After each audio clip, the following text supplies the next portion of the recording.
Assalamualaikum warahmatullahi wabarakatuh.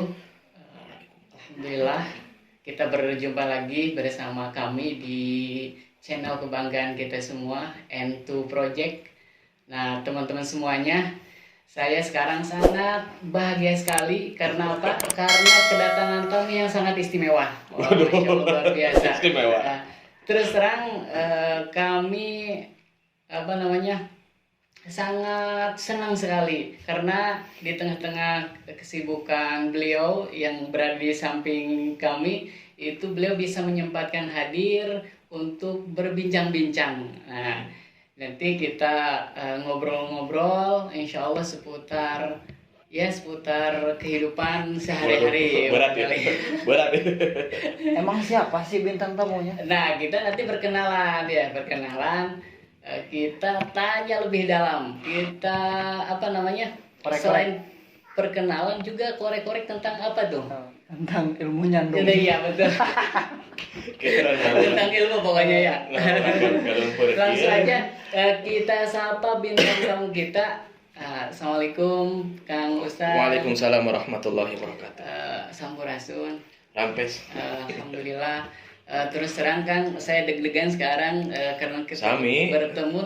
Biasanya kita komen-komennya di Facebook dan sekarang alhamdulillah kita bisa bersua, berjumpa dan bisa ngobrol. Alhamdulillah. Masya Allah, barakallah, ini merupakan anugerah barangkali ya, Pak Kasih. Iya, siap. Silakan Pak Kasih mau. Ya langsung tanya aja namanya siapa, dari mana. Kayak orang gembur kan ya. Biasa. Biasa, kalau kursi ini mah kursi panas. Oh iya betul. Kita langsung tanya aja supaya lebih dalam perkenalannya. Iya. Upami wastate saha. Mohon, mangga. Tapi acara ngatur nuhun ya. Parantos disambut dengan hangat. Alhamdulillah, mudah-mudahan jadi itu pakai bahasa Sunda atau tapi Indonesia Bebas, Campur wae. mohon. Jadi merasa bahagia gitu bahasa Indonesia. Karena gue kayak tadi bahasa Indonesia. Bahasa Cilacap. Jadi Cilacap wae lah. kalau bicara masalah deg-degan, gemper sama gitu. Jadi saya juga gemper pisan enak teh. Gitu. Jadi alhamdulillah disambut dengan hangat. Mudah-mudahan jadi sarana silaturahmi. Amin. Semoga kita jadi karena dengan karya ini ya dengan konten seperti ini juga terus terang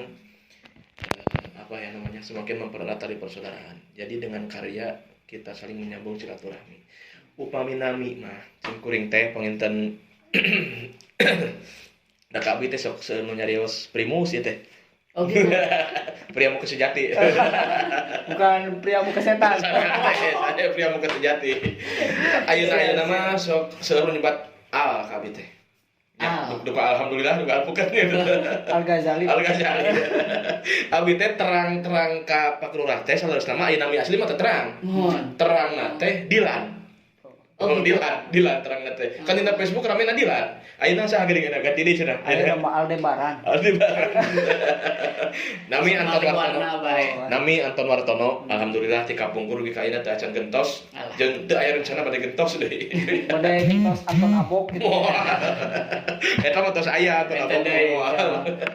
Wah, alhamdulillah. Terus nanti ya Bang. Yang memang awal perkenalan saya terutama ya dulu tuh waktu acara di Cimerak juga. Cimerak ya. Nabi. Saya kenal beliau itu sebagai salah satu seniman yaitu dalang. Yang sekarang lagi booming yaitu cepot nyantri. Booming. Lagi viral. Nah, satu pertanyaan Kang. Kalau misal seniman itu termasuk profesi atau gimana? Kan kalau misal kiai gitu ya, itu kan istilahnya gelar yang memang diberikan oleh masyarakat ya Kang ya. Iya. Dan dakwah juga kan istilahnya salah satu hal yang kewajiban gitu, bukan profesi ya Kang ya. Iya. Nah, kalau misal seniman itu termasuk profesi atau gimana Kang? Bisa dibilang sebagai profesi. Karena kalau saya sendiri, kalau memang orang bilang saya sebagai seniman, walaupun saya sendiri sebetulnya belum merasa sebagai seorang seniman yang benar-benar sesuai kriteria seorang seniman gitu. Ya. Karena seniman itu dari kata seni sendiri itu kan sebuah keindahan. Ya. Namun cek bahasa Inggris nama what is art gitunya. What is art? Apa itu? Expression of impression gitu kan. Gitu kan bisa salah ya intinya bahasa Inggris bisa. Ayo mau nyaman bahasa Inggris teh I love you we. Melangkah apa lah itu teh? Expression of impression. Jadi seniman itu kan seni itu kan keindahan. Innallaha jamilun yuhibbul jamal. Allah itu maha indah dan mencintai keindahan. Jadi seni itu indah. Jadi seorang seniman itu adalah seseorang yang bisa membuat sesuatu menjadi indah. Kalau ekspresi dari impresi itu kita gambarkan seperti ini. Jadi ketika kita mengunjungi sebuah daerah, daerah itu indah. Dilihatnya gunung-gunung yang menjulang tinggi, hamparan sawah yang indah. Kemudian kita ambil pensil dan kita menggambarkannya, gitu kan. Tapi menjadi indah, gitu kan. Karena kan tidak semua orang bisa melukis kan. Walaupun dia bisa melihat sebuah keindahan, tapi dia tidak bisa membuat keindahan itu diekspresikan ke sebuah karya. Nah, itu seniman. Jadi seniman itu sesuatu itu menjadi indah. Seniman. Jadi kalau kita melihat seniman dari sisi ini, sebetulnya itu hobi dan kesenangan dan keahlian. Profesi itu kan ya bisa dikatakan keahlian juga ya. Bisa. Karena kan harus profesional gitu kan intinya gitu. Betul. Jadi seniman itu ya dari mana kita memandang. Karena seni itu luas. Seni itu luas. Seni sebetulnya tidak ada batasan untuk seni. Gitu. Ya. Kecuali kalau kita bicara agama gitu kan. Agama tanpa seni kan tidak indah. Tidak bergairah. Seni tanpa agama juga tidak terarah. Ya kan semua seluruh yang ada di dunia ini kan seni. Seni. Bahkan Tuhan itu kan bisa dikatakan seniman. Dan Iya, kita ini maha kan seniman. karya-karyanya. Maha seniman. Kalau kalau di kita itu ada script writer ya, penulis skrip, penulis skenario. Allah itu maha penulis skenario. Iya. Iya. Jadi lebih suka dipanggil Pak Ustadz, Pak Dalang, atau peseni gitu. Peseni. Semuanya suka. Iya. Yang nggak suka? Yang nggak suka itu dipanggil hunkul ya. Hari ini datang bingung namanya. Jadi sebetulnya kalau kita bicara lebih senang dipanggil ustadz, dalang atau seniman. Sebetulnya kalau saya bicara dari segi manusiawi, kalau dipanggil ustadz senang. Artinya ada orang yang percaya sama saya. Gitu kan ya? Nah, dipanggil dalang juga senang. Artinya ada orang yang mengakui bahwa saya ini dalang, gitu kan. Dipanggil seniman juga senang. Cuma kalau saya bicara dari diri saya pribadi, kalau untuk ustadz jauh, saya itu jauh kalau ustadz. Ustadz itu kan sebetulnya kalau bicara ustadz yang sesungguhnya itu kan hadisnya juga harus hafal berapa, Qurannya juga harus ketahuan berapa, gitu kan. Seorang dalang juga harus memahami tentang lakon, tentang cerita, tentang wayang itu kan seni adiluhung gitu kan. Saya sendiri masih jauh. Seniman juga sama. Saya itu hanya orang yang sedang belajar di bidang seni. Jadi begini ya. Sebetulnya kalau saya dibilang dakwah,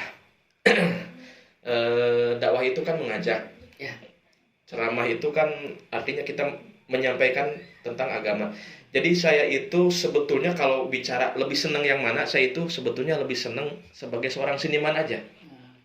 Kalau ustadz, otomatis dia harus betul-betul memahami agama, baik tauhid, fikih, tasawuf. Kalau seorang seniman, artinya dia punya peluang juga untuk menyampaikan ilmu agama tanpa ada beban yang lebih berat lagi. Kalau ustadz itu terus terang bebannya berat. Bukan berarti saya gini ya, lamun kitu mah meureun maneh teh dengan secara tidak langsung ngomong hayang berbuat sesuatu anu memang ustadz tidak boleh. Bukan seperti itu. Bukan. Sebagai manusia biasa tentunya, jangankan saya, ustadz yang udah gondang aja, yang udah mumpuni aja kan suka melakukan kesalahan. Cuma dampaknya lain. Kalau ustadz dampaknya lain. Betul. Ustadz sedikit aja salah ngomong, wah, luar biasa. Kadang-kadang memang langsung, gitu. Kalau misal udah banyak pengikutnya, ya bisa menyesatkan ya. Kalau betul. salah gitu ya, kalau salah. Ini ngomong-ngomong. Kalau seniman Ngomong-ngomong cara kopi. Ngomong-ngomong cara kopi yo. Bu Tuti. Tenang, santai. Kalau lagi begini ngomong-ngomong soal dalang ini, udah berapa lama Dalang kenapa bisa pakai media wayang golek? Betul.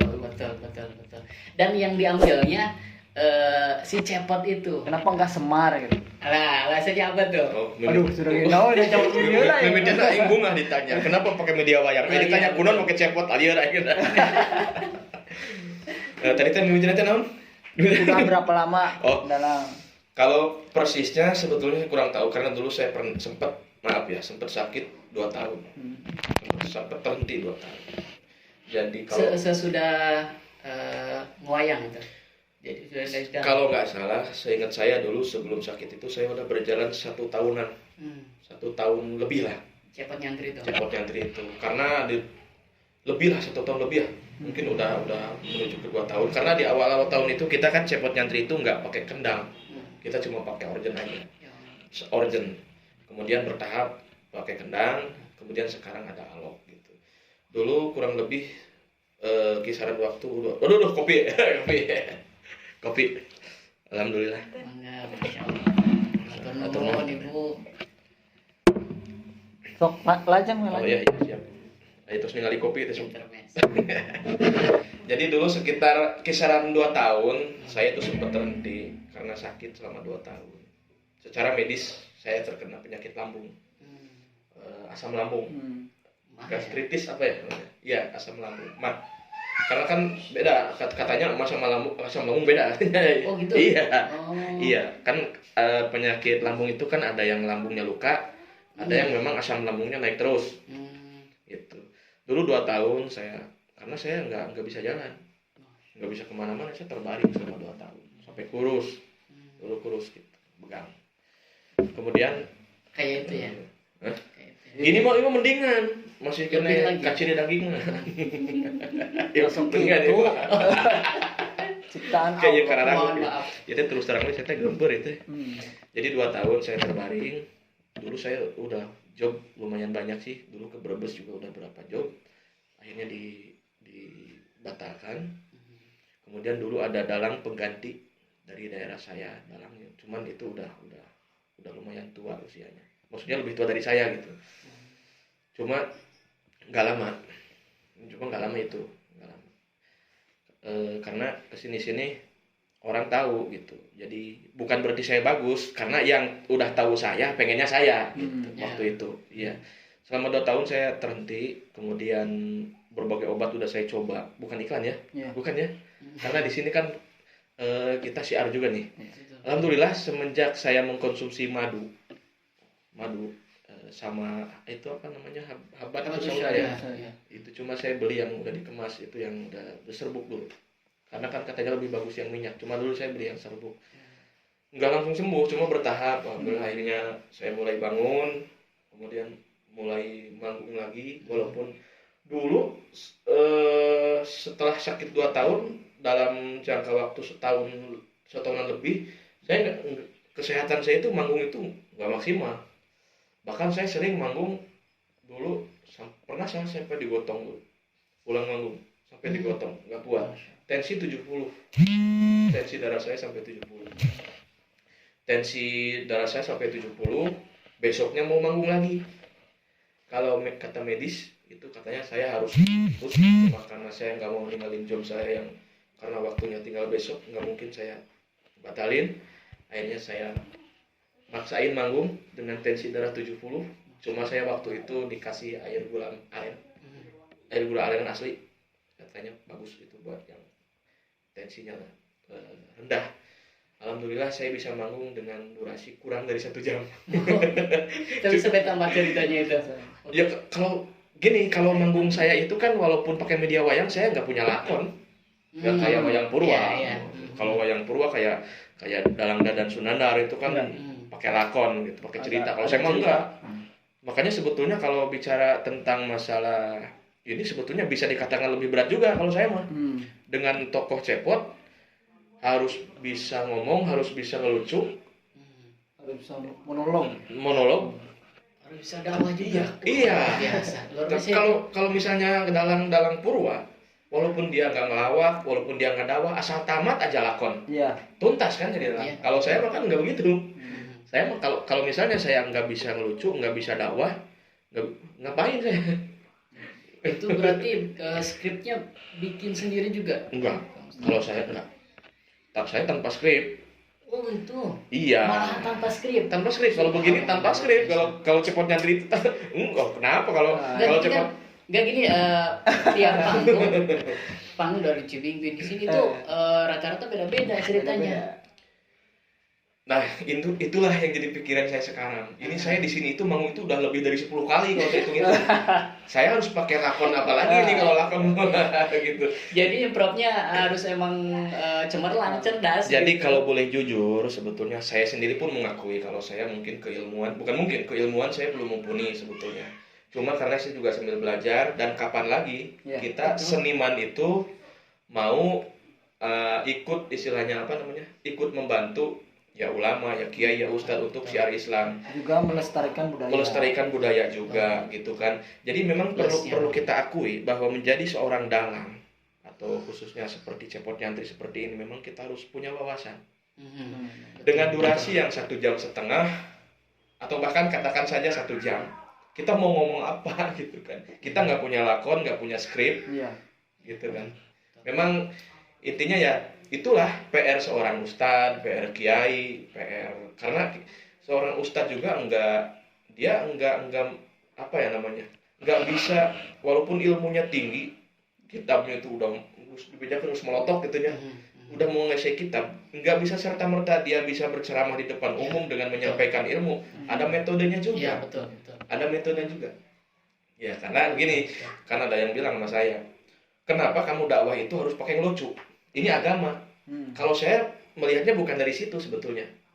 Sekarang siapa yang nggak tahu sholat itu wajib? Ya. Semua udah tahu sholat itu wajib. PR kita apa sekarang? Bagaimana yang tahu jadi mau?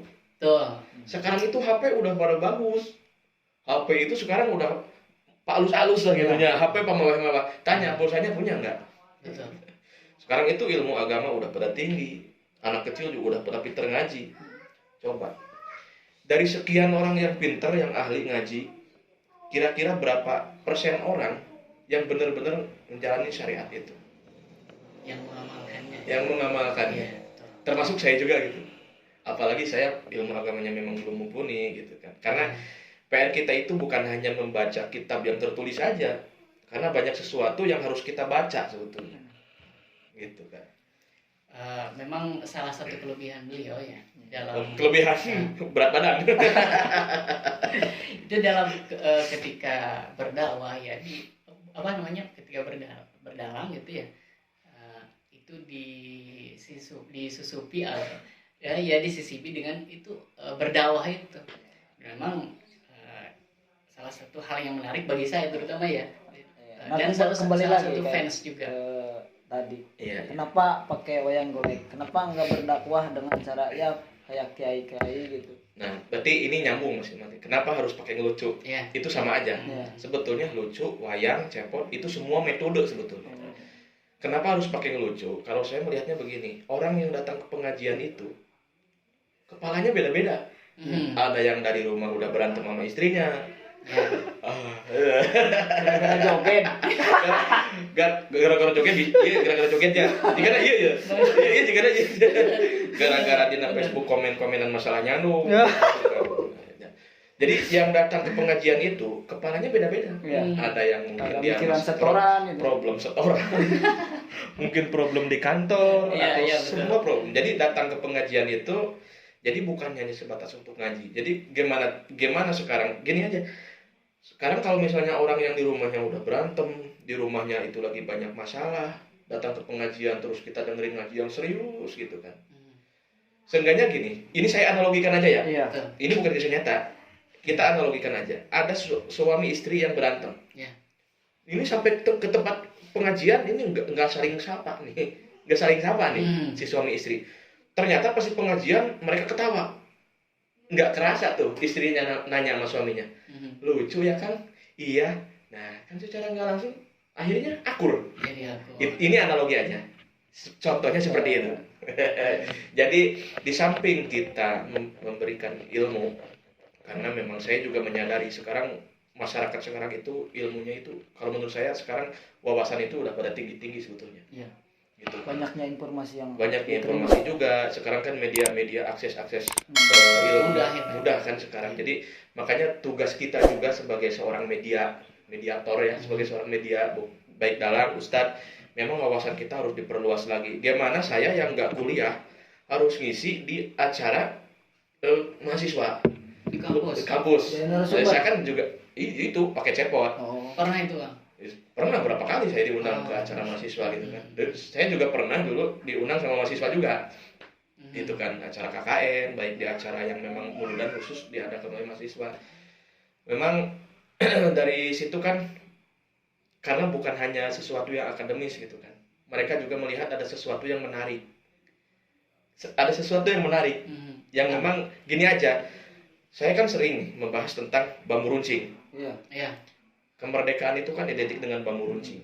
Kita kan suka teriak tuh, bambu runcing. Tanpa kita tahu bambu runcing itu apa. Kenapa kita bisa merdeka dengan bambu runcing? Penjajah itu kan udah teknologinya itu udah senjata udah mutakhir. Termasuk itu belum tahu nih. Kan? Iya. Jadi para penjajah itu kan udah mutakhir tuh senjatanya tuh. Tapi kita bisa merdeka dengan bambu runcing. Ini kan sebetulnya kalau kita pandang dari segi apa namanya? Logika. Bukan filosofi. Iya. Filosofi. Jadi bambu itu lurus. Bambu itu lurus kan? Betul. Yang pohon yang nggak punya cabang itu bambu. Bambu. Benar. Artinya lurus, jadi nggak punya cabang ya, lurus. Bambu itu. Runcing itu tajam kan. Jadi bambu runcing ini apa namanya? Lurus. Bambu itu artinya luruskan niat. Ya. Runcing itu tajamkan hati dan pikiran. Dengan itu kita bisa merdeka. Dengan lurusnya niat, dengan tajam itu peka. Seorang pemimpin. Jadi gimana kita mau merdeka kalau pengisi bangsa dan negara ini niatnya itu udah nggak lurus. Mulai dari pemimpinnya, baik umpamanya dari presidennya, gubernurnya, bupatinya, camatnya, kalau niatnya udah pada nggak lurus, ya gimana kita mau merdeka? Kita itu terus Betul. dijajah. Betul. Makanya kalau mau merdeka, semua kita luruskan niatnya itu. Mulai dari pemimpin, Iya.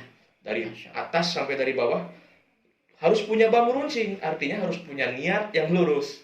Wa ma khalaqtul jinna wal insa illa liya'budun. Semuanya itu bambu gitu.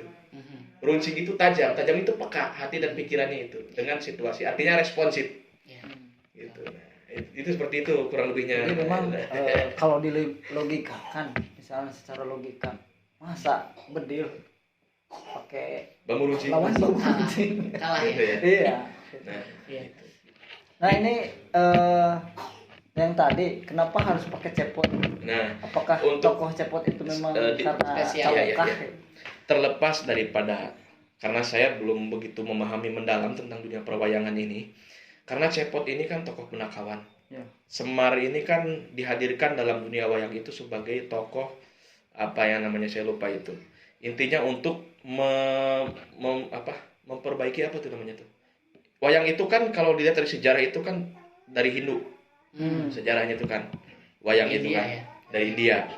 Nah, sedangkan sekarang jadi Islam itu melalui Semar kan. Jadi sebagai tokoh untuk apa namanya itu? Perubahan. Iya, perubahan atau- iya begitu.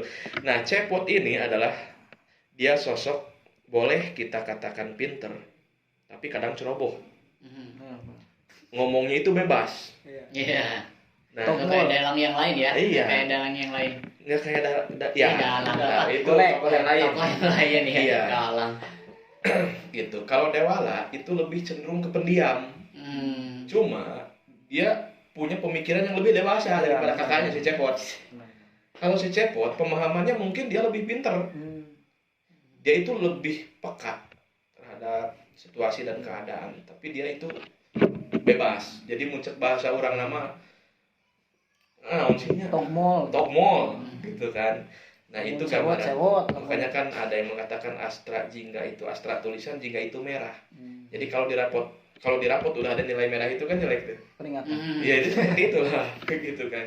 Termasuk dia kan warnanya merah juga. Merah. Ya, Berani. pernah ada kejadian menarik nggak atau dalam waktu ngedalang tuh misalkan ya waktu ngedalang itu hayang ngisi gitu. Waduh, sering aing mah gitu mah. Sering atau gitu mah. Nah, itu asa teu berbobot kieu. pertanyaan. Pak, siasat Padahal apa? geus ngopi. Siasat tak gitu. Kalau siasat nggak ada lagi waktu ditahan. Ditahan. Iya. Ya kalau kita bicara begitu, seperti itu, artinya begini, dari rumah, dari jalan kita persiapan, modal dulu lah. Betul. Tuh, ya Gitu, kalau gimana? yang dijawab apa gimana pertanyaannya kan ya? Ya, atau ya kita di jalan teh ya kita makan dulu, kita modal dulu, ya. Jadi sehingga nanti kalau kita udah sampai lokasi, walaupun pengen modal, itu nggak terlalu gitu kan, nggak harus dibijilkan saware. Itu ya, ini ada orang mau kumanu nanya. Berarti Sering gitu. Kayak kejadian tadi ya waktu pas sakit itu mungkin. Kalau pas sakit sebetulnya kalau perasaan seperti itu enggak. Jadi kalau pas sakit itu cenderung puyeng. Karena kalau lagi Nggak ngomong konsen. enggak, kalau dibilang nggak konsen sebetulnya konsen gitu. Cuma ketika lagi kita ngomong tiba-tiba kayak gelap, cuma bukan gelap sih, jadi muncul maksudnya males gitu. Blank. Blank. Iya, karena ini kan gini kan, kita dari lambung nih, dari lambung udah kerasa, kepikiran itu kan nyambung. Jadi tiba-tiba puyeng nih, pusing. Kadang berhenti dulu sejenak tuh. Jadi seolah-olah kalau lagi dakwah itu kan ada jeda tuh sebentar tuh. Jadi seolah-olah lagi mikir, pernah puyeng. Pernah, makanya jadi semua kan jadi pelajaran gitu. Jadi memang pola hidup sehat. Karena dulu kan kalau mau manggung saya kopi itu, kalau manggung itu di rumah ngopi, di jalan ngopi sampai panggung pun ngopi juga. Nah, nanti Makannya dikasih kurang. dikasih kopi dan Nanti kasih kopi lagi, ani gering dia ya. memang kata guru saya ya, orang yang ahli bicara pun ketika ada aja gitu demam panggungnya ya, termasuk Pasti. saya kalau misal MC nih, nah ada aja tuh hal yang bikin demam panggung. Nah, Masih. pernah nggak Kang istilahnya demam panggung misal di Medan yang memang kita belum pernah nih ya, atau yang dihadapinya orang-orang besar gitu ya, itu pernah nggak demam panggung? Kalau gitu? hal seperti itu menurut saya semua juga pasti itu. Termasuk saya juga. Apalagi yang di depan saya itu misalnya ulama besar. Ya betul. Katakanlah Sarwa. mending hareupeun urang teh guru urang. Ai Betul. guru urang kan geus memahami. Memaklumi Pak, memaklumi dan maklumi. Iya. Jangan hampura deh. Naon Gitu. Nah, untuk mensiasatinya seperti apa? Mensiasatinya kalau seperti itu ya, yang pertama ya kita harus tenang. Tentu itu harus tenang. Yang kedua, artinya memang ya disitulah memang resiko kita itu harus mempersiapkan segala sesuatu di situ. Jadi apa yang kita sampaikan seyogyanya sesuatu yang benar gitu, sesuatu yang benar. Karena gini, kalau orang itu kan jangan merasa benar. Iya. Kita di sini bukan merasa benar, artinya sesuatu yang kita sampaikan itu memang yang udah kita gali betul-betul, gitu kan. Kalau merasa benar ya nggak baik itu namanya. Karena gini ya, misalnya ada orang yang nggak sholat, maneh asup neraka. Ya.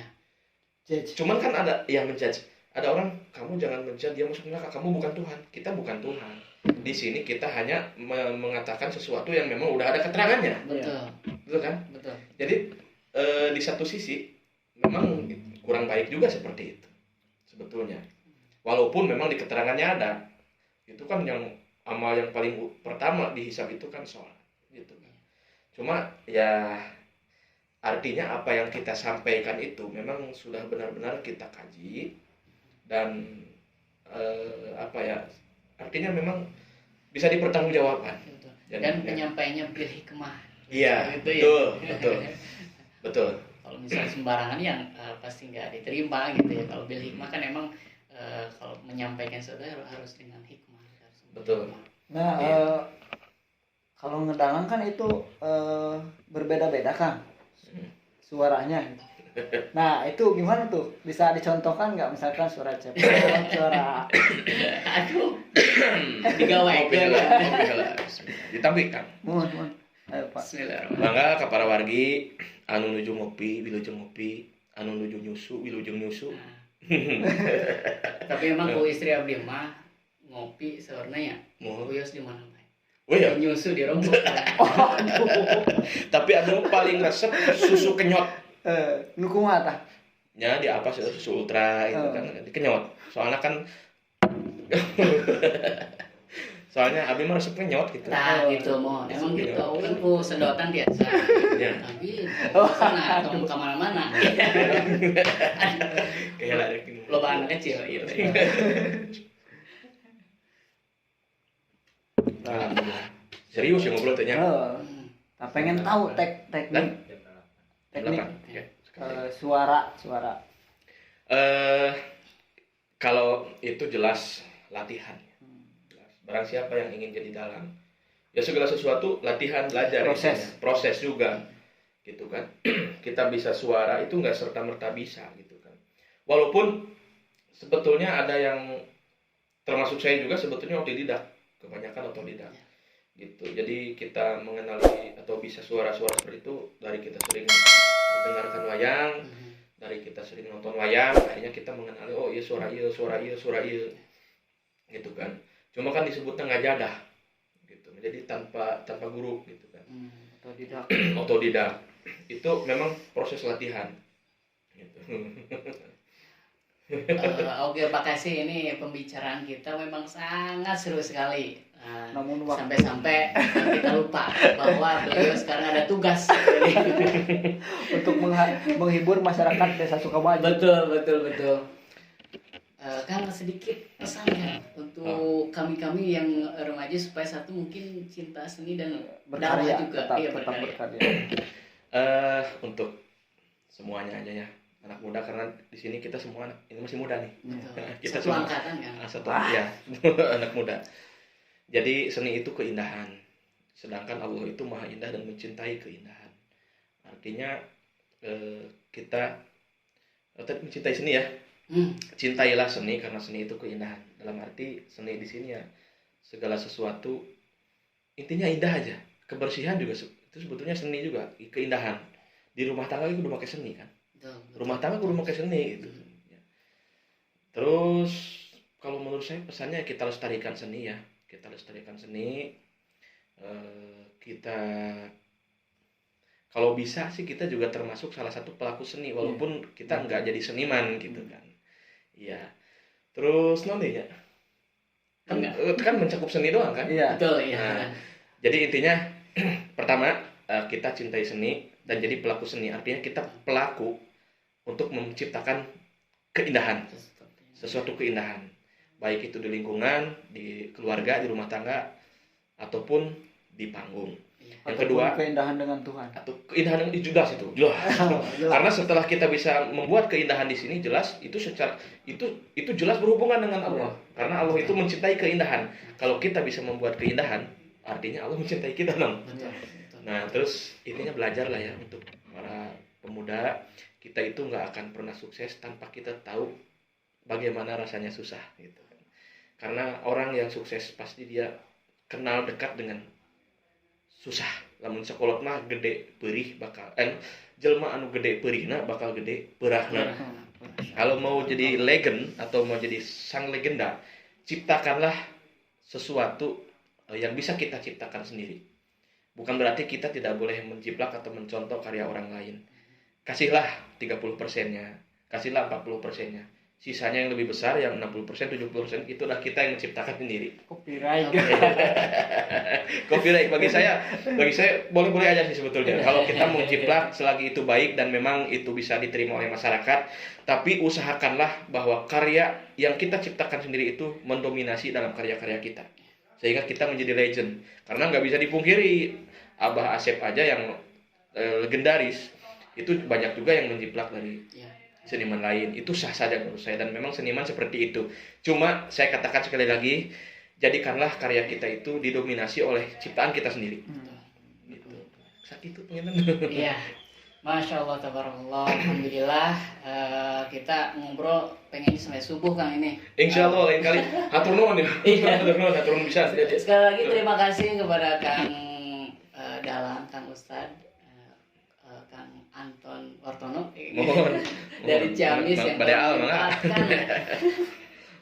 telah menyempatkan di sini untuk berbincang-bincang bersama kita, dan perbincangan ini mudah-mudahan bermanfaat. Amin. Untuk teman-teman subscriber semuanya. Nah, jangan lupa teman-teman subscribe channel ini, share dan juga komen dan juga like supaya mendukung dan kami berdua supaya Lebih baik. lebih bersemangat lagi untuk berkarya.